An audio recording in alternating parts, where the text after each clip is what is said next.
자, 오늘 우리 한국 증시는 아예 개점 휴업 수준으로 거래량도 또 수급의 탄력도 뚝 떨어져 버린 그런 하루였는데요. 일단 간밤 미국에서 그 말도 많고 탈도 많은 트럼프 감세안이 하원에서 가결이 됐고요. 이제 빠르면 오늘 밤에 상원 표결이 가능한데, 이게 최근에 이제 미국 국채 금리를 급등시킨 그런 요인이다 보니까 뭐 지금 이런 상황에서 적어도 주식 비중을 늘릴 때는 아니지 않냐. 그것도 저기 태평양 너머에 있는 한국 주식을 우리가 굳이 매수할 타이밍은 아닌 것 같다. 이게 바로 오늘 한국 증시 외국인들의 투심이었고, 이걸 따라서 오늘 금요일장은 날씨처럼 이렇게 찌뿌두둥하게 마감을 했습니다. 자, 그래서 이제 원래 금요일은 다음날이 토요일이라서 우리 증시가 안 열리니까 내일 뉴스를 보통 건너뛰는 날인데, 제가 특별히 이렇게 영상을 킨 이유는 바로 삼성전자 나스닥 상장 가능성이 또다시 수면 위로 올라왔기 때문입니다. 그래서 이제 먼저 삼성 바이오로직스 인적 분할에 대해서는 어제 제가 소상히 그 구조를 분석해 드렸는데, 결국 이재용 회장 중심으로 삼성그룹의 지배구조 개편 과정에서 제가 2년 전부터 강력하게 주장해 왔던 게, 결국 삼성전자가 분할을 해서 그중 하나를 나스닥에 상장시킨다는 것이 그 시나리오의 핵심이었는데, 이거 관련해서 그동안 사실 제가 내일 뉴스에서 확신을 가지고 예언했던 막 그런 것들 중에서 한 10개 중에 8개 정도는 실제 현실에서 증명이 됐고, 그나마 이제 2개 정도가 그렇다고 아예 틀린 것도 아니고 아직 결과가 안 나오고 이제 미뤄지는 중인데, 이 중에서 요 삼성전자 나스닥 분할 상장도 포함되어 있었죠. 그래서 이제 구독자님들이 너 이거 삼성전자 나스닥 상장 요거는 좀 헛발질 같다, 아무래도 이건 오바 같다, 그렇게 많은 분들이 걱정하실 때도 저는 전혀 초조하지가 않았습니다. 왜? 어차피 이재용 회장의 리더십으로는 현재 삼성그룹의 사업부 전체를 있는 그대로 다 끌고 갈 수가 없기 때문입니다. 그래서 이제 보통 상장에 대해서는 옛날 사업가분들은 그렇게 얘기도 해요. 멀쩡히 잘 되는 회사를 왜 쪼개서 남한테 넘겨주냐고. 그럴 정도로 이제 이 상장이라는 게 뭐 오너 입장에서 무조건 종이 장사로 돈만 땡기는 그런 뭐 화수분 같은 건 아니거든요.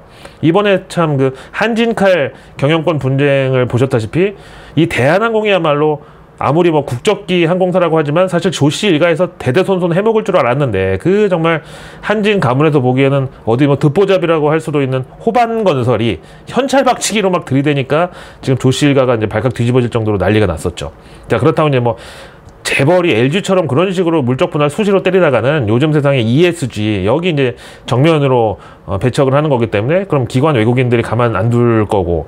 하여튼 근데 이제 어제 삼성 바이오로직스 인적 분할 이후에 삼성의 바이오 지주사가 설립되면 여기 삼성물산이 가진 지분을 현금화해서 삼성전자 지분을 더 확대한다. 그렇게 이재용 회장의 지배 구조가 이제 굳건하게 완성되는 건데, 갑자기 한 언론사에서 이걸 삼성그룹 내부 소식통에서 입수한 정보라고 보도를 내보냈는데, 일단 뭐 내용은 제가 2년 전부터 줄기차게 계속 일관되게 주장해왔던, 그러니까 삼성전자 모바일 익스피리언스니 뭐 DS니 하여튼 이런 여러 사업부 중에서 무선 가전 그리고 파운드리 이런 것 중에 결국 파운드리가 분할 상장 1순위고, 그럼 이제 한국 증시가 아닌 미국 증시 나스닥으로 상장을 간다. 이 시나리오를 여기 이제 기사에서도 그대로 옮겨 쓰고 있는데, 그러니까 이게 결국은 삼성전자 내부의 소식통이라는 소리죠. 그래서 여기 이 비즈니스 코리아라는 여기 매체는 국내 최초의 영문 일간지로 이제 창간이 돼가지고 지금은 뭐 구글 뉴스 서비스랑 월스트리트 저널의 한국 관련 뉴스 서비스를 공유하는 그런 언론사고, 그래서 뭐 절대 찌라시급의 그런 데가 아니고요. 가끔 보면은 뭐 외신이야, 요즘 뭐 로이터나 AP통신도 국내 언론사들이 실시간으로 다 모니터링을 하니까 그런 거보다는 오히려 국내 대기업들이 해외 IR 부서에다가 뿌리는, 그래서 국내 홍보 라인에서는 사각지대에 있을 수밖에 없는 그런 해외 관련 이슈들을 오히려 역수입해다가 여기 비즈니스 코리아가 단독을 많이 내보내더라고요. 하여튼 근데 여기 비즈니스 코리아에서 삼성 바이오로직스가 바이오 시밀러하고 CDMO 분할하면서 현재 삼성그룹에서는 다음 타자가 바로 삼성전자에서 파운드리 사업부 분할이 될 거라는 이런 움직임이 있다. 그 이유는 이것도 역시 제가 2년 전부터 계속 말씀드렸던 건데, 삼성전자가 IT 사업부 중에서 이해가 상충되는 것들이 너무 많아서, 특히 이제 반도체가 그렇다는 거고요. 그 이해 충돌에 대해서는 일단 뭐 결론에서 말씀드리겠지만, 일단 삼성 반도체 사업부는요, 이게 인텔을 롤모델로 시작을 하다 보니까 아예 뭐 반도체 설계, 제조, 생산, 위탁 생산 거의 모든 분야를 다 하다 보니까 기술적인 거는 뭐 따로 설명드리더라도 당장 어떤 정서적으로, 예를 들면 그 엔비디아의 경우만 해도 삼성전자 노트북하고 가전에 그래픽 카드를 공급하던 하청업체 정도로 이제 여겨왔다가, 갑자기 최근 몇 년 동안 그 엔비디아가 가상화폐 그 채굴하고 AI 혁명의 어떤 원탑으로 올라가면서 여기 반도체를 공급하던 삼성전자 쪽 사업부에서는 갑자기 엔비디아가 이제 상전이 돼 버렸고, 그래서 지금은 삼성전자 대 엔비디아의 구도도 역시 예전처럼 삼성이 갑이고 엔비디아가 을이고, 이게 완전히 뒤집어져 버린 거예요. 실제로 지난 그 엔비디아 HBM 테스트 과정에서 엔비디아 내부에서 터져나왔던 삼성전자에 대한 안 좋은 피드백이 좀 있었는데, 이게 뭐냐면은 그 삼성전자가 그 엔비디아 담당하는 그 인력들이 있는데, 그 사람들이 예전에 그냥 노트북에 그래픽카드 집어넣던 그런 애들이라고 생각해가지고 낮이고 밤이고 해간 뭐 시차도 따지지 않고 막 수시로 전화, 이메일 이런 걸로 막 엔비디아 엔지니어들한테 뭐 질문이나 주문 같은 걸 막 갑질하듯이 그렇게 강압적인 커뮤니케이션을 한다는 게 엔비디아 내부에서 폭로가 돼서 이게 한번 또 시끄러웠죠. 참 진짜 제가 지난 라이브 때 그 국내 원청 하청 그 사장님들 그리고 직원들이 아니 이 4차 산업혁명 시대에 진짜 말도 안 되는 봉건제도 아니고 계급주의도 아니고 그런 것 때문에 얼마나 힘드신지 아냐고 이제 말씀을 드렸었는데, 그것도 근데 대한민국 대표 기업이라고 하는 삼성전자가 심지어 젠슨황을 용팔이 취급을 했다고, 최근까지. 자, 그래서 삼성전자의 경우는 지금 딱 이 시점에서 파운드리를 분할해서 미국 나스닥에 상장시키는 그야말로 이제 각자의 길을 가는 그런 구조를 만들어야 되는데, 지금 삼성전자 내부에서는 드디어 때가 됐다 이렇게 판단을 했다고 비즈니스 코리아가 전합니다. 그래서 그 삼성전자 파운드리는 자꾸 그 경쟁 상대를 TSMC로 잡아서 그렇지 뭐 업력이든 뭐든 하여간 누가 봐도 TSMC에는 비빌 수가 없고, 그럼에도 글로벌 2위 포지션은 아직까지 확실하다. 근데 사실 이것도 2년 전만 해도 1위 TSMC랑 2위 삼성전자 격차가 뭐 그때도 이제 사실 크긴 했는데, 그래도 그때는 3위 중국의 SMIC 그리고 4위 대만 UMC 이런 데하고 삼성전자의 격차도 역시 만만치 않게 컸거든요. 그래서 이제 지금 보시는 거랑 이제 다르게 한때는 글로벌 파운드리 시장에서 TSMC가 40%대 그리고 삼성전자가 20%대 이런 적도 있었단 말이죠. 그리고 나머지는 그냥 한 자릿수 중반 이렇게만 잔챙이였고. 자, 그래서 이제 삼성전자의 파운드리 분할은 앞으로 어떻게 되는 거냐, 바로 DS, 이게 이제 이름은 디바이스 솔루션즈라고 되어 있는데 사실 반도체 부분이 핵심이고요. 여기서 이제 반도체 설계를 담당하는 시스템 LSI 이쪽이 현재는 한 지붕 아래에 있는데, 이게 바로 앞에 말씀드린 이해 충돌 차원에서 엔비디아, 애플, 퀄컴 이런 데서 삼성전자에다가 반도체 위탁 생산, 그러니까 파운드리를 주문하는 데 있어서 자기네들 반도체 설계 노하우가 그 삼성전자에서 파운드리하고 같이 한 입을 덮고자 하는 LSI 쪽에 유출될 수 있다는 이런 우려가 바로 이해 충돌의 제일 큰 이제 본질이거든요. 그래서 뭐 삼성전자 파운드리가 기술력도 뭐 기술력이지만 이것 때문에 제대로 성장을 못하고 견제를 받아왔던 것도 인정을 해야 된다. 근데 사실 대만 TSMC의 경우는 삼성전자처럼 뭐 휴대폰을 만듭니까, 노트북을 만듭니까, 가전제품 생산합니까, 그것도 뭐 반도체 설계를 하는 것도 아니고 그냥 거기는 철저하게 파운드리만 특화해가지고 반도체 위탁 생산 들어오면은 설계도 보고 똑같이 그냥 찍어만 주는 거예요. 그래서 거의 그 편집증적인 그런 집중력을 발휘해서, 그러니까 TSMC는 나올 수 있는 최대치의 완성도로다가 뽑아내는 이것만 집중을 한단 말이죠. 그러니까 그런 TSMC에는 설계도를 완전히 오픈을 한다고 해도 그걸 TSMC가 어디 갖다 뭐 써먹을 데가 없으니까 걔는 설계를 안 하는데 뭐 개발도 안 하고, 그래서 엔비디아나 애플이든 하여간 그런 면에서 완전히 자유로울 수 있죠. 근데 만약에 그 TSMC가 혹시라도 그 설계도를 외부에 뭐 빼돌린다든가 그러면 뭐 문제가 되겠지만, 근데 그랬다가는 뭐 미국하고 법으로 그것도 특허권 소송으로 붙으면 아예 그냥 회사 거덜나고 문 닫을 생각을 해야 되니까 또 그럴 리는 없죠. 자, 그래서 이 비즈니스 코리아에서 입수한 내부 정보에 따르면 이 시스템 LSI 부서가 올 초부터 삼성 글로벌 리서치 경영진단실의 면밀한 모니터링 대상으로 그야말로 이제 경영 진단을 빡세게 받고 있는데, 이게 거의 이제 마무리 단계에 접어들면서 이 LSI를 삼성전자 DS 부문에서 분할하는 방식으로 교통정리가 될 것이라는 예상입니다. 이게 바로 삼성 내부 소식통에서 이런 방향성을 갖고 움직인다는 거고요. 다만 이 LSI 사업부에서 모바일 어플리케이션 프로세서, 이게 이제 AP 사업팀의 경우는 그 갤럭시 시리즈 총괄하는 MX, 그러니까 모바일 익스피리언스 사업으로 통합될 가능성이 큰데, 뭐 이렇게 쪼개지지 않는다고 하면 세컨 초이스는 뭐냐면 이 LSI를 파운드리랑 묶어서 삼성전자에서 분할시켜가지고 이걸 다시 나스닥에 상장시켜서 아예 그 미국의 감독당국 관리하에 둔다. 그럼 이제 엔비디아나 애플, 퀄컴 이런 미국 기업들도 이제 삼성전자에 반도체 위탁 생산 줬다가 그 파운드리 사업부에서 같은 삼성전자 내부로 기술이 유출되는 그런 불안감을 다소 내려놓을 수가 있지 않겠냐 이거죠. 자, 그래서 이제 삼성전자가 과연 그럼 분할을 어떤 방식으로 할 것이냐, 또 그놈의 그 물적 분할할 것이냐, 아니면 삼성은 그래도 다르다 해서 인적 분할할 것이냐.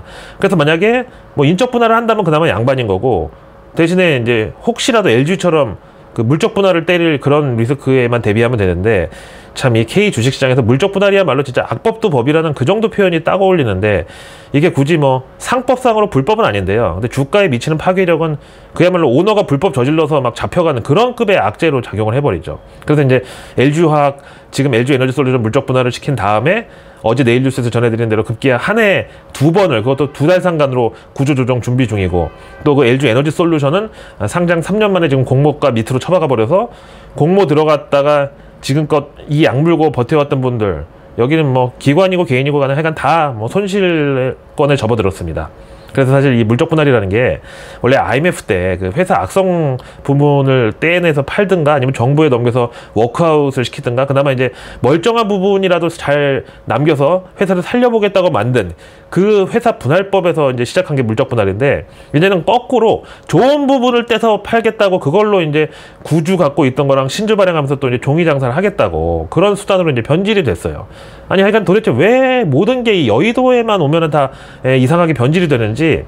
심지어 여의도에는요, 어떤 이제 스크린 골프장이 있는데, 거기는 스크린 골프 그 룸 안에서 양주도 팔고 안주도 있고 거기다 도우미까지 있어요. 그럼 이제 한 명이 나가서 쫙 치고 나면 사장님 나이스 샷 하면서 옆에서 물티슈도 챙겨주고 땀도 닦아주고 술 따라주고 안주 먹여주고 막. 지금 이게 무슨 도대체, 너무 좀 창의적이지 않나요? 룸사롱하고 스크린을 M&A를 해버리다니. 가만히 있어봐. 무슨 얘기하다가 지금 여기까지 왔지? 참, 물적 분할이요. 가만히 있어. 또 이 얘기하면 저한테 거기 어디냐고, 내가 당장 찾아가서 가만 안 두겠다고 좀 위치 공유하자고 이런 형님들이 계실 수 있는데, 참으세요. 우리끼리 그런 것까지는 공유하지 맙시다. 진짜 인간적으로 좀 서운해하지 마세요. 자, 그럼 이제 삼성전자가 파운드리를 분할한다. 이제 근데 그게 만약에 물적 분할이라고 하면 어떤 시나리오가 있냐. 일단 삼성전자의 경우는 파운드리를 물적 분할하려면 바로 주총을 열어서 거기서 3분의 2가 동의를 해야 되는데, 과연 삼성 이재용 일가 지분하고 우호 지분, 여기는 뭐 외국계 운용자금에서 최대한 30% 정도 이렇게 보고, 그럼 이제 이 정도로 과연 주총에서 과반도 넘는 3분의 2의 동의를 얻을 수가 있냐. 당장 국민연금이 반대하면서 여론몰이 할 거고, 그 다음에 그런 각종 연기금도 여기 가세하고, 그 다음에 개인 소액주주들도 삼성만큼은 믿었는데 니네까지 종이장사로 초보 보냐, 물적 분할 안 된다, 이런 식으로 이제 또 반대하고 나면 어떻게 하냐. 자, 그럼 이제 물적 분할을 주총 없이도 처리하는 방법이 또 있는데, 그게 그 KT 클라우드 만들 때처럼 바로 현물 출자 방식으로 하면 되는 거예요. 여기서 말하는 현물은 현찰이 아니고 현물. 근데 법인이라는 게 뭐 법인격체라고 해서 하나의 또 다른 주체를 보는 거니까. 그래서 이제 황정음이 자기 100% 지분 보유하고 있는 회사에서 돈 빼가지고 코인 투자한 것도 자기 회사인데 어떠냐고 할 수가 없는 게, 법인은 법인 격체라니까. 나 개인 대표자하고 전혀 다른 주체라고. 거기서 돈을 빼낸 거는 당연히 횡령이에요. 하여튼 그래서 이제 이제 물적 분할이 만약에 안 되면 현물 출자 방식으로 이제 회사를 분할하는 것도 역시 가능한데, 이렇게 하면 이제 주총이고 뭐고 필요가 없어요. 일단 주식회사라는 게 여러 주주를 상대로 주식을 발행해서 그렇게 확보한 자금으로 만들어지는 법인 형태고, 주식회사의 주주가 될 사람은 보통 이제 주식대금 현금으로 내죠. 하지만 이제 현금 이외에도 가진 재산, 이제 이걸 뭐 현물로 표현하는데, 현물을 내고 주식을 매수하면서 주주가 될 수도 있어요. 이게 바로 이제 개인들은 끼어들지 못하는 영역이고, 이걸 이제 현물 출자라고 합니다. 현물의 대상에는 토지, 건물, 유가증권 같은 뭐 유형자산은 물론이고요, 특허권, 영업권 같은 이제 무형자산도 가능한데, 중요한 건 이 현물 출자의 경우는 물적 분할하고 똑같은 이제 법인 분할인데 주총 안건에서 통과가 의무가 아니라는 거예요. 그러니까 경영권 가지는 사람 맘이죠. 내일 뉴스는 내일 보면 너무 늦습니다. 런던 고라니의 내일 뉴스 미리 보기.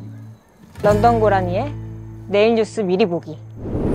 구독, 좋아요, 알림 설정까지.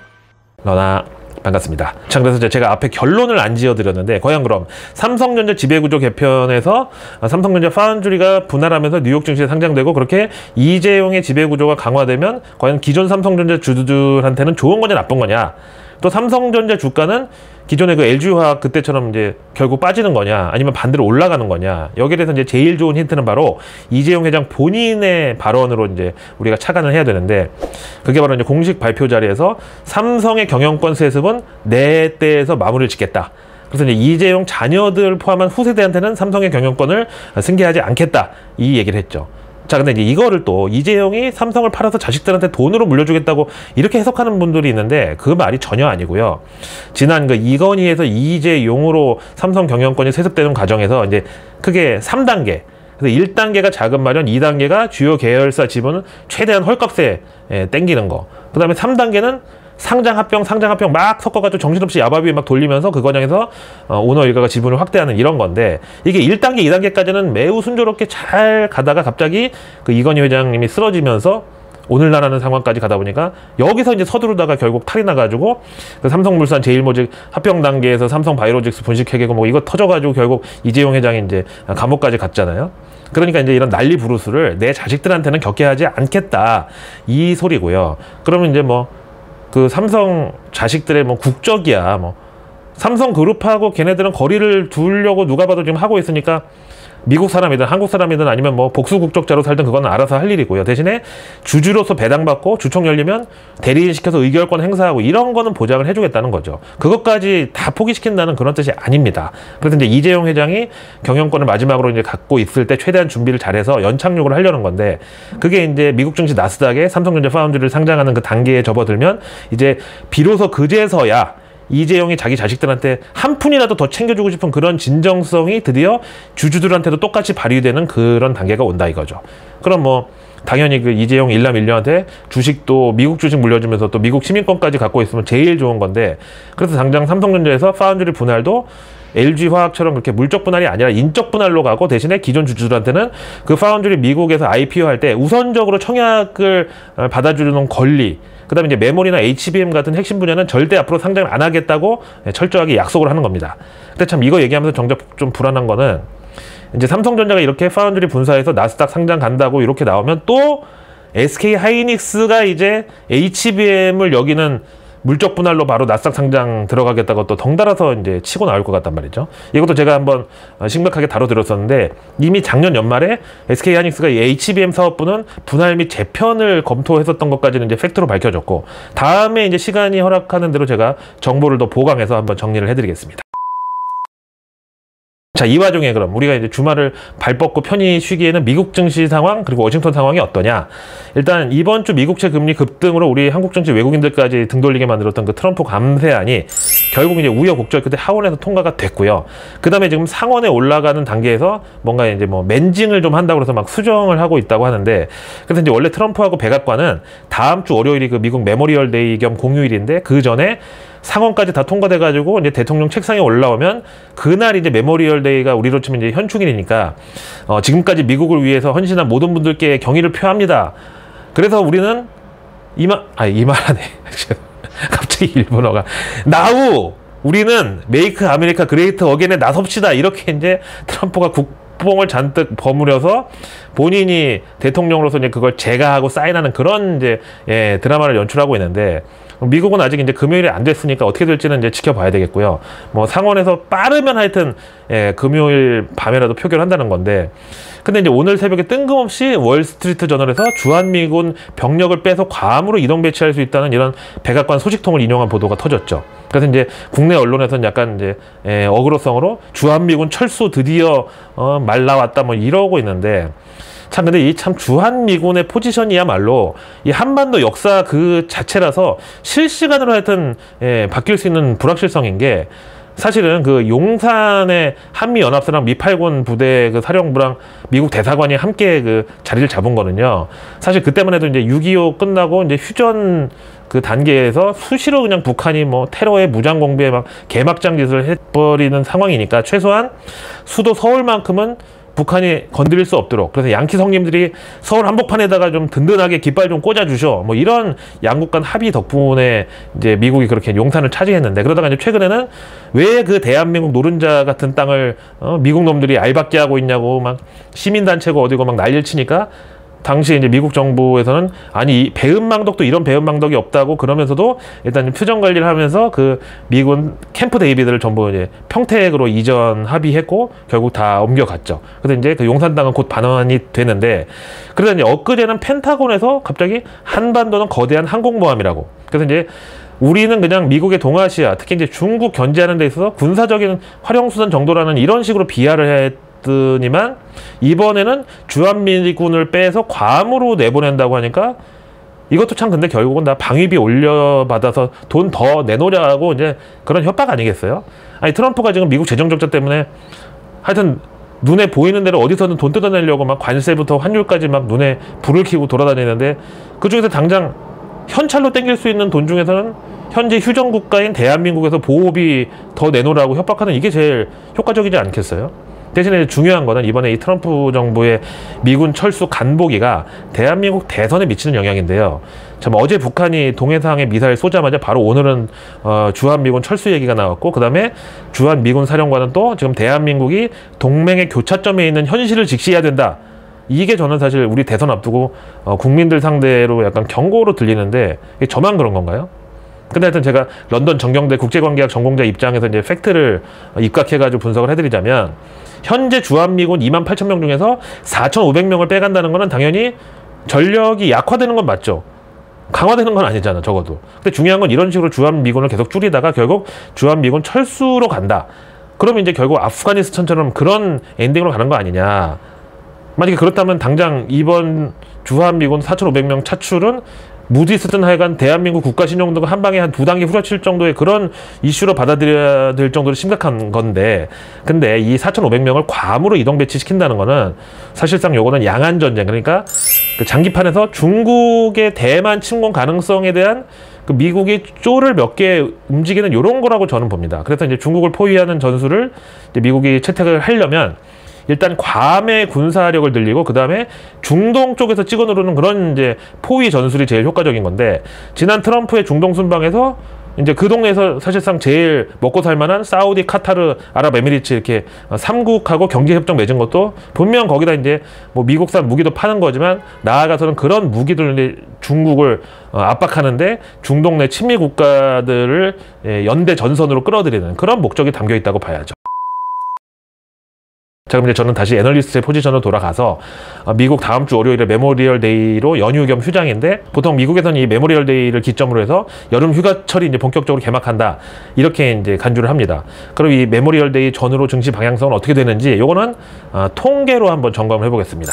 우선 이 메모리얼 데이가 5월의 마지막 주 월요일로 지정된 1971년 이후부터 작년 2024년까지 54년간 데이터를 보면 메모리얼 데이 2거래일 전부터 S&P 500 지수가 선조정을 받고, 그러니까 오늘 새벽에 미국 증시 혼조세가 딱 요걸로 이제 설명이 되죠. 그러다가 메모리얼 데이 연휴 전 거래일의 반등, 그리고 메모리얼 데이 끝나고 다음 거래일까지는 평균을 상회하는 상승률이 나오다가 그 메모리얼 데이가 지나고 두 거래일째에는 조정을 받는 것으로, 그래서 다시 그 다음 날부터는 반등이 또 나오는 걸로 이렇게 통계가 나타났습니다. 그래서 이제 앞에 말씀드린 미국 여름 휴가철의 초입으로 이 메모리얼 데이가 인식되다 보니까 메모리얼 데이도 그 전에 조정은 떨줍, 그 다음 메모리얼 데이 연휴 끝나고 본격 휴가철이 개막하면 이제 그때 상승할 때 올팔, 이런 식의 단기 대응이 유효하다고 봐야죠. 그래서 내일 뉴스는 내일 보면 너무너무 늦습니다. 구독과 알림 설정, 그리고 주변에 소중한 분들께 이 내일 뉴스 미리 보기를 공유해 주세요. 그럼 제가 아직 나오지 않은 오늘 뉴스도 아닌 내일의 뉴스를 매일 저녁 여러분들 안방으로 직접 배달갑니다. 자, 내일은 이제 토요일인데 앞에 말씀드린 대로 이제 오늘 밤